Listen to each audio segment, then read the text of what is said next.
Hey there, and welcome to the Happiness Goddess channel. I'm here to do a quick astrology reading for the zodiac sign of Libra. Libra, this is your astrology reading for the time frame of November 1st to the 30th. However, I did create a chart for the for the 30th of November specifically.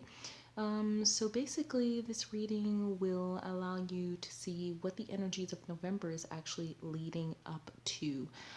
So again, this is a reading for roughly the end of November, allowing you to see what the energies of November are leading up to.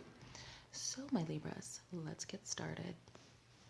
Okay, Libra, so what I'm going to be doing is just looking at the houses that have planets in them, and I'll be focusing on the meaning of the sign that it's in and the house. I will not be looking at the nodes in this reading, and I will not be looking at aspects just because I feel like it makes the reading more lengthy than it has to be. Okay, so let's get into your reading, Libra. All right, so Libra, the first planet that I'm going to be looking at here is Venus in your first house. And Venus is located in the zodiac sign of Libra for you at this time. So what this is telling me is that in the first house, we're talking about the self.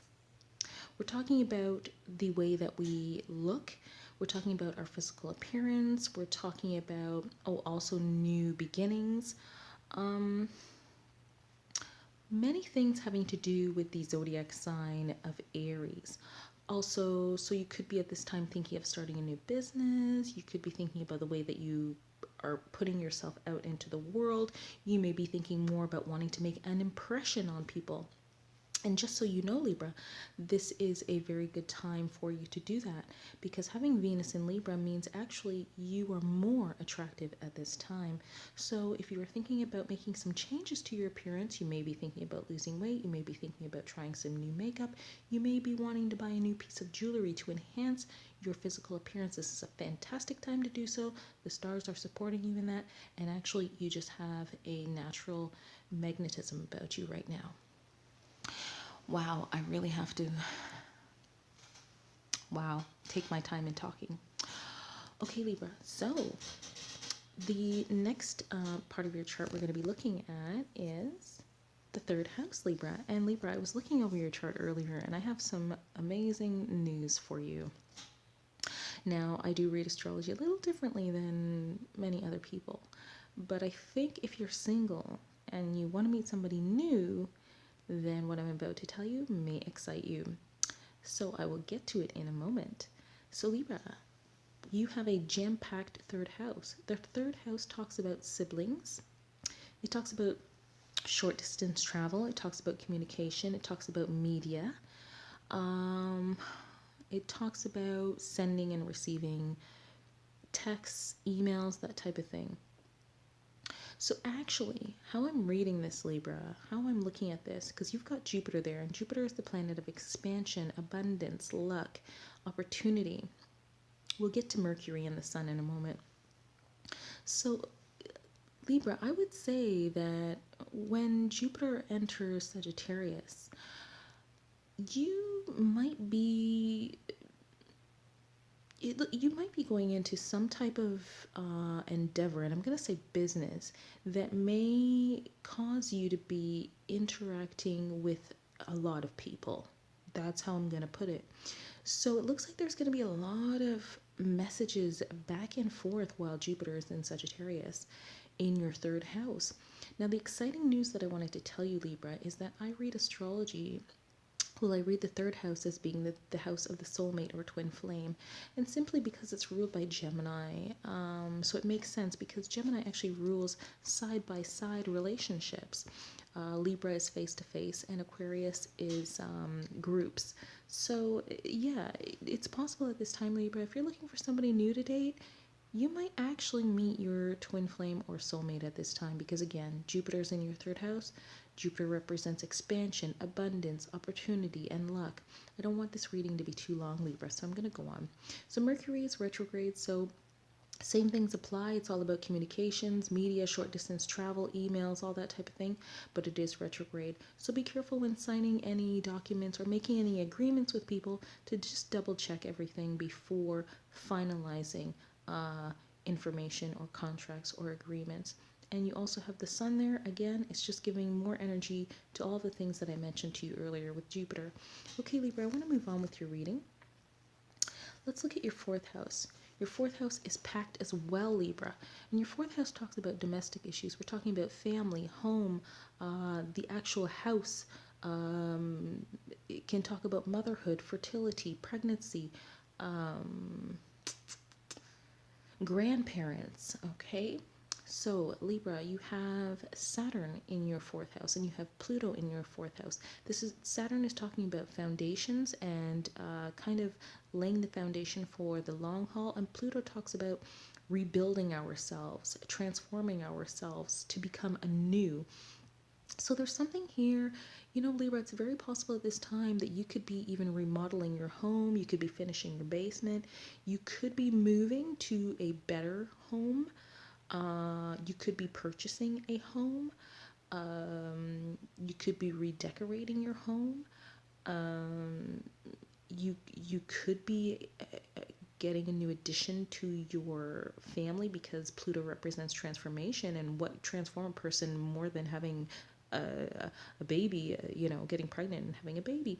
So, these things, your home life is coming into focus here, Libra, and you'll have to know how this applies to you. But Saturn is there laying the foundation, and Pluto is there rebuilding and remaking and transforming your home life for the better, and they're both direct at this time. So take advantage of that if you're thinking about purchasing a home or making a move at this time. Okay, Libra, so I'm going to move on to your next planets. Okay, here we're talking about Mars and Neptune.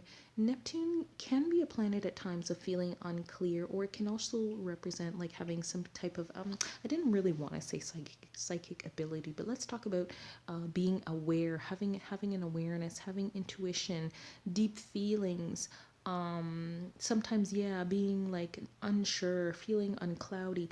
So I guess at its best you have the psychic ability, you have that knowing, and then when it's not at its best, we can kind of get lost in our emotions, perhaps making assumptions about things that aren't really connected to reality type thing. But it is direct, and it is in your sixth house. So Libra, what this is telling me at this time, the sixth house talks about routine. It talks about our work life, our daily life. It can also talk about our physical, our health. So you have Mars direct in your sixth house, and you have Neptune direct in the sixth house. This is a good time for, I want to say, it's not a good time for anything. It's telling me that you will be maintaining a routine, a schedule at this time that most likely has to do with your work. Now, it can also mean that you will be working out. You could be keeping a workout routine at this time. You could be more focused on your health at this time. It can also mean with Neptune there something about healing. So it can mean you healing, it can mean you getting into the health and wellness sector somehow. If you were thinking about starting a side business, having Neptune in the sixth house can definitely help you do that. So it may be something to do with like healing, like certain words that I'm missing here, but more like in the metaphysical healing. So if you were thinking about starting some type of business like that, where it would be like physical but also affecting the non-physical, that might be ideal for you. The thing that's coming to mind is like chakras and like energy healing. That's what I want to say, energy healing, that type of thing. So this is highlighted in your chart right now, Libra. I'm surprised that I was able to even come up with that, but anyways, this is highlighted in your chart right now. So if you were thinking about getting into healing for yourself or for others, this is a good time because it's actually highlighted in your chart. Okay, Libra, I said I didn't want this reading to be too long. Let's go ahead and look at the seventh house for you. Okay, Libra, you have Uranus still in your seventh house. I know this has not been fun for you because wherever Uranus is in Aries, for everybody, it has not been fun, okay? When Uranus is direct, everybody's okay. When Uranus is retrograde, we're not having fun. So Uranus in your seventh house can mean a couple of things, and I will consider it's retrograde. So you may have recently gone through a time where you were reminded of some times past recently. God, I don't even know if that sentence made sense. So Uranus talks about the unexpected, but because it's in the seventh house, which represents face-to-face relations, we're talking about other people and things that are unexpected having to do with other people. Like I said, Libra, not so much fun. I don't want to put too much emphasis on it. There is a diamond in the rough here. Having any planet in the seventh house, if you are single and looking, can highlight your seventh house for you. So let me see. Venus is direct at this time in your second house, and Venus can talk about love, which I think I may have forgot to cover. Did I forget to cover that? I'll go back to that. Okay, so it is highlighted. So this means a new person could come into your life. Now, what this is actually telling me with it being Uranus is this person is probably going to be either different or quirky, or there's something different about this person. Uranus is a planet known to be like eccentric in some way, unexpected, what's the word? Unconventional in a big way, because Uranus is a big planet. So this person may be different. However, there may be some spiritual attributes to this person that you can actually benefit from. That's what this is telling me. Yes, your seventh house, even though it's retrograde, is highlighted. I want to get back to something that I think I forgot to talk about earlier. Oops. Oh. Okay. So Venus, it represents your money and it represents your love. So the fact that Venus is direct in your first house means you're probably going to be meeting some people. People will probably be easily attracted to you. What I did not talk about earlier was your money. So Venus in the first house talks about new beginnings. Libra, at this time, it looks like you could be getting money from somewhere new, maybe somewhere that you didn't anticipate, or you could have the urge, the drive, the know-how, the creativity to go ahead and start a side business, that is new for you, because this is newness, and Venus is money. So new beginnings, there may be some new beginnings in money for you that have to do with you using your creative powers and know-how. Okay, so I want to move on to one more thing here, and like I said, I'm not going to talk about the nodes. I keep touching the wrong arrow. Okay, so there's a new moon, I believe it's on the 23rd. The new moon occurs for you in the 12th house in the zodiac sign of Virgo. Is that correct? Because I thought it was supposed to be in Scorpio.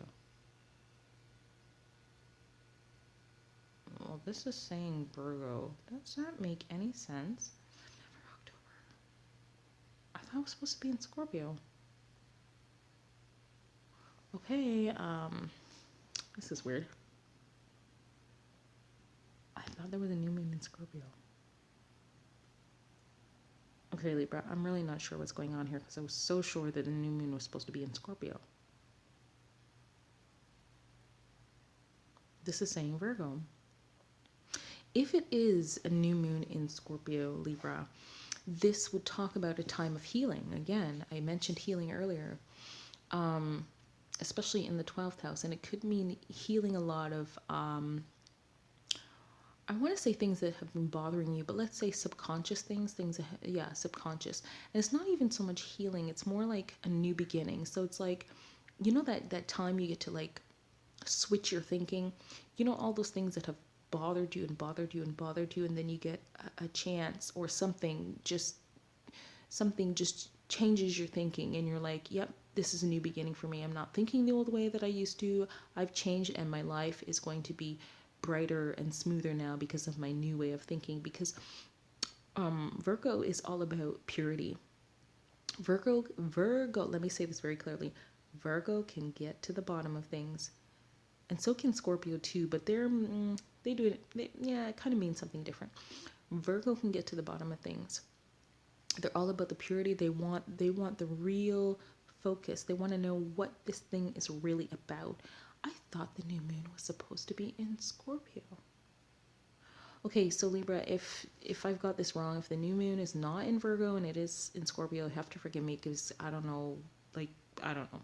So this is telling me that you could have a new way of thinking emotionally and psychologically, and you could just be looking at things clearer. You could at this time you may be just seeing things clear, like wow, like was I really, like was I really cluttering up my own thoughts and emotions with all that junk that I didn't need? It's like a fresh start. It's like cleaning something out. This is Virgo. We're going to clean it out. We're going to make it pure. We're going to bring it down to what it is and what it is only. So Libra, this could be actually a very good time for you. Anyways, Libra, I want to thank you so much for joining me. I do hope that you liked this reading. If you did like this reading, please do give it a thumbs up. If you haven't already done so, please do subscribe. I want to thank you again for stopping by and spending some time with us here at the Happiness Goddess channel, and do stop by again. Bye for now.